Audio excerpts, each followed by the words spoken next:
سوائے ان جنگلوں کے جو آبادیوں سے دور ہے یا پہاڑی علاقوں میں جہاں پہنچنا بھی مشکل ہے، جنگلی جانور دیکھنے تک کو نہیں ملیں گے، اور آئندہ کی نسل صرف ان کے قصے اور کہانیاں کتابوں میں ہی پڑھا کرے گی۔ یہ میں اپنے ذاتی تجربے پر اس لیے کہہ رہا ہوں کہ میرے بچپن میں ہرنوں کے غول سینکڑوں میں سنگاہی سے 3-4 میل مشرق کی جانب اور اسی طرح سے چیتلوں کے غول مغربی جانب پائے جاتے تھے، اور 10-20 ہرن، چیتل، نیل گائے سنگاہی کے گرد و نواح میں ہر وقت دیکھنے کو ملتے تھے۔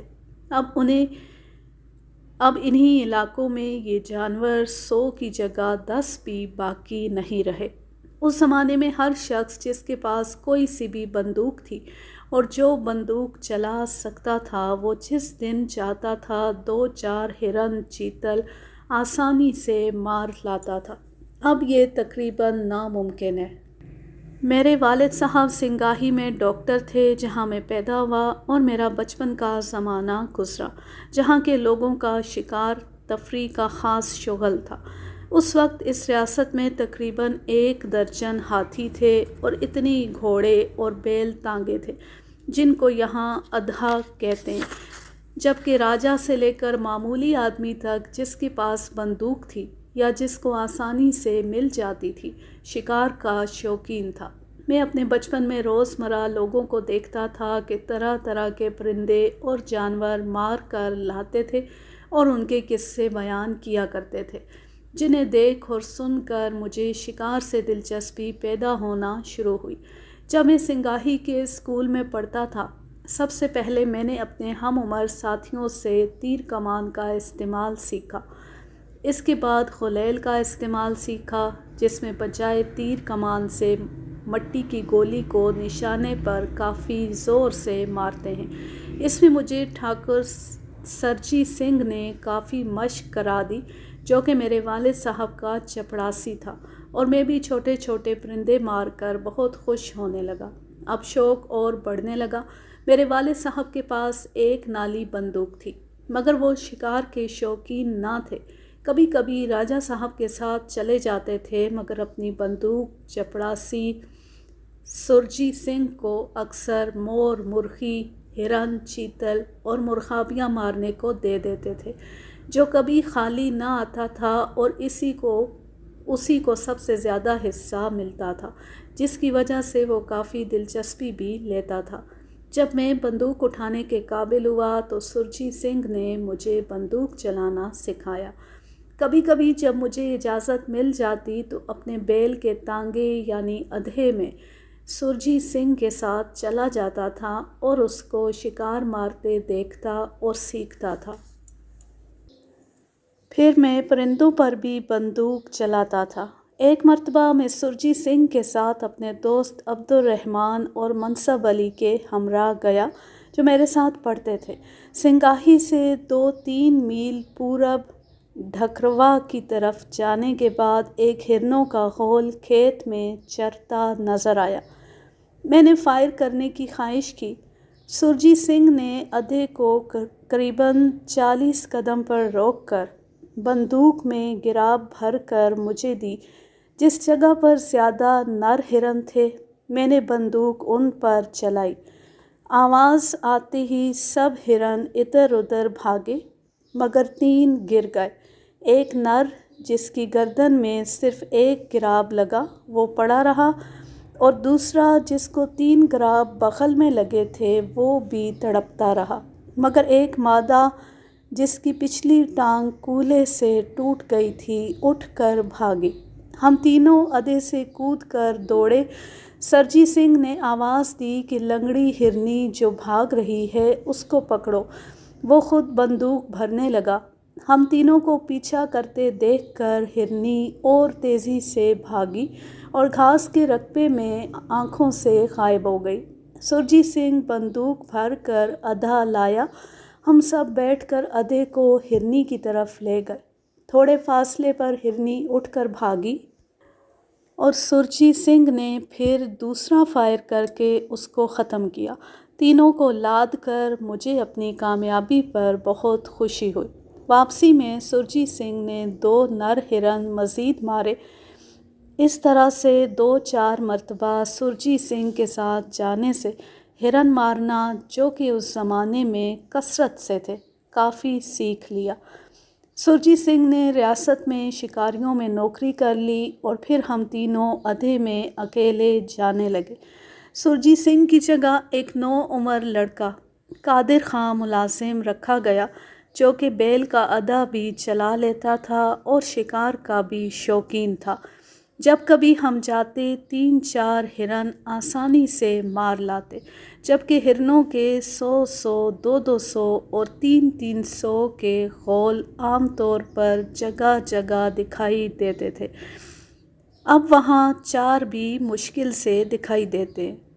سن 1890 میں والدہ کے انتقال کے بعد میں علی گڑھ اسکول پڑھنے چلا گیا۔ گرمیوں کی 2 ماہ کی چھٹیوں میں جب آیا تو انہی دنوں غوری بادشاہ کا سالانہ میلہ سنگاہی سے 9 میل کے فاصلے پر ریاست کی سرحد پر پرانے قلعے کے سامنے ہونے والا تھا۔ میرے پرانے دوست عبد الرحمن اور منصب علی نے کہا کہ قلعے کا میلہ کبھی نہیں دیکھا ہے، چلو دیکھیں۔ کئی روز بعد دوسروں کی سفارش پر بڑی مشکل سے والد صاحب نے اجازت دی اور ریاست کے ایک ضلع دار کے ساتھ ہم تینوں کو اپنے ادھے پر بھیجا۔ شام کو اندھیرے کے وقت ہم قلعے کے میلے پر پہنچے اور تھوڑی دیر بعد ضلع دار نے اپنے چپڑاسی کے ساتھ ہم کو میلہ دیکھنے بھیج دیا۔ میلہ کافی بڑا تھا اور کئی ہزار آس پاس کے گاؤں کے مرد و خواتین آئے ہوئے تھے۔ چپڑاسی ہم کو تھوڑا سا چکر دے کر میلے سے واپس لے آیا۔ ضلع دار نے صبح چپڑاسی سے کہا کہ لڑکوں کو میلہ دکھا لاؤ، پھر واپس چلے۔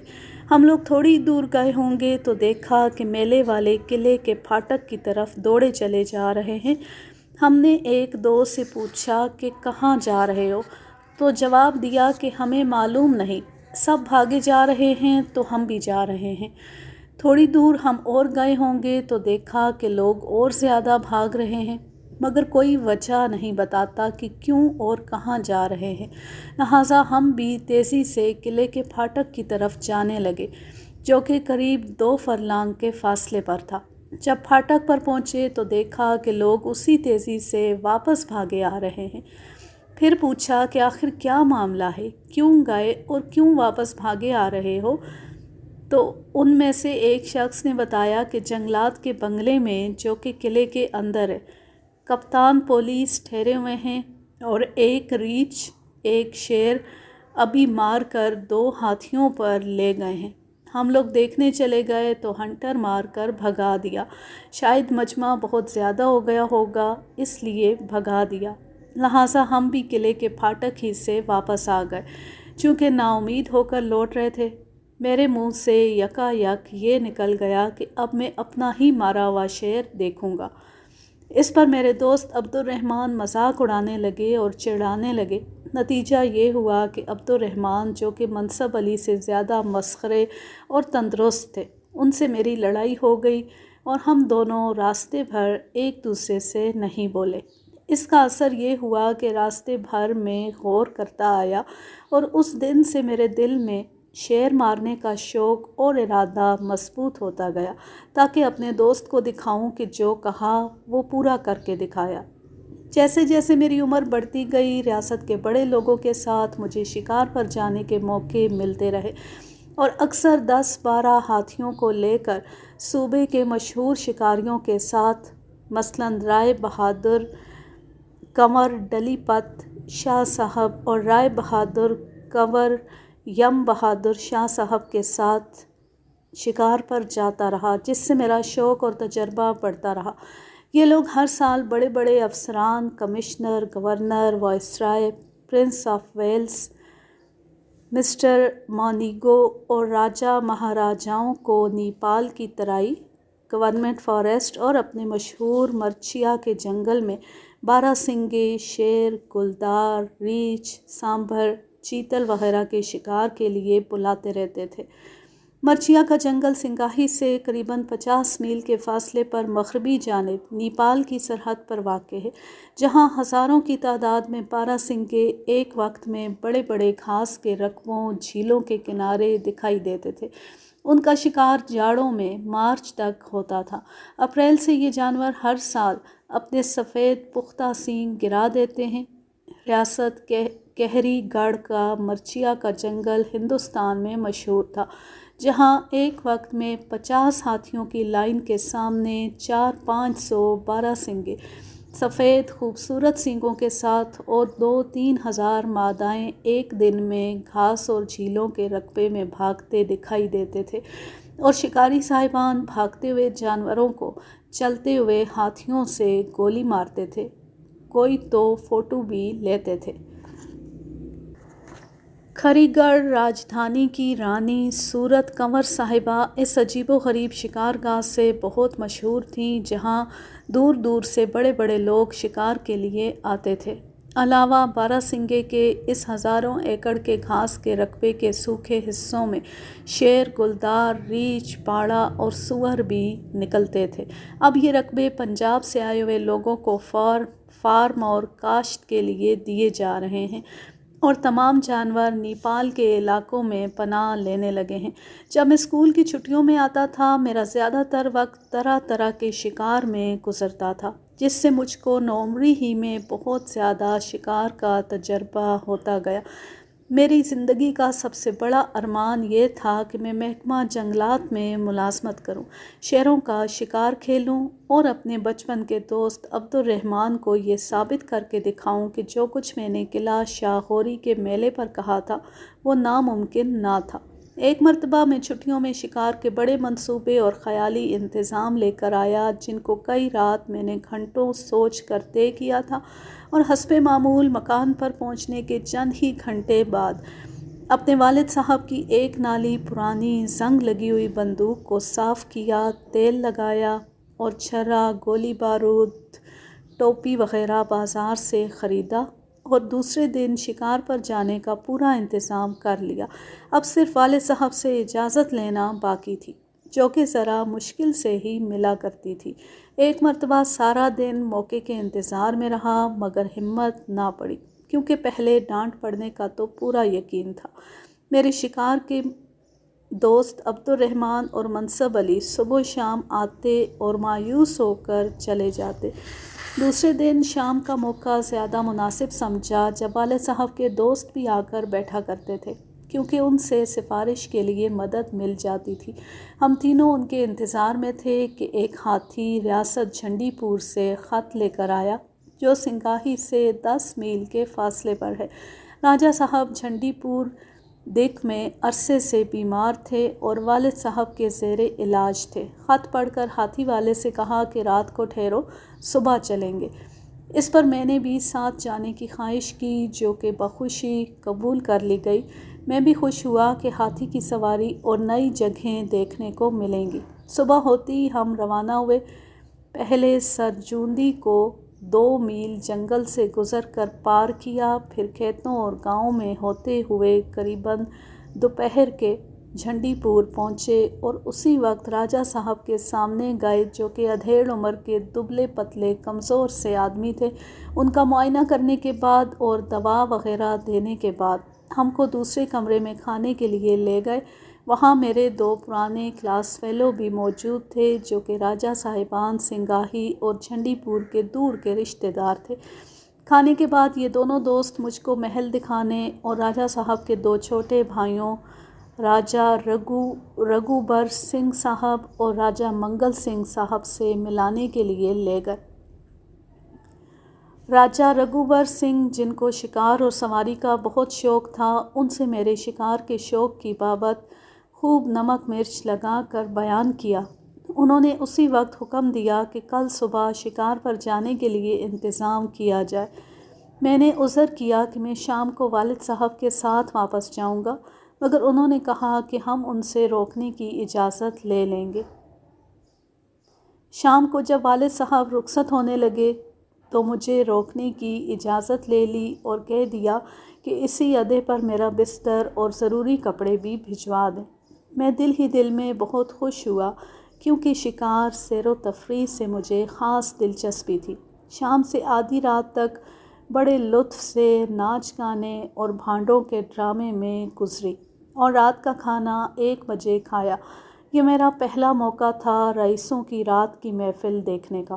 سب سے زیادہ دلچسپی کی بات جو کہ میں شاید ساری عمر نہ بھولوں گا، وہ ایک مسٹر گلدم تھے جن کے اوپر چاروں طرف سے طرح طرح کے مذاق کے فقرے کسے جاتے تھے اور وہ بہت تیزی سے سب کا ایک ساتھ منہ توڑ جواب دیتے تھے کہ ہنستے ہنستے لوگ لوٹ پوٹ ہو جاتے، مگر وہ اپنا ٹیڑھا منہ، پستہ قد، سفید ڈھیلا انگ رکھا اور 2 پلی ٹوپی لیے ہوئے اچھلتے رہتے تھے۔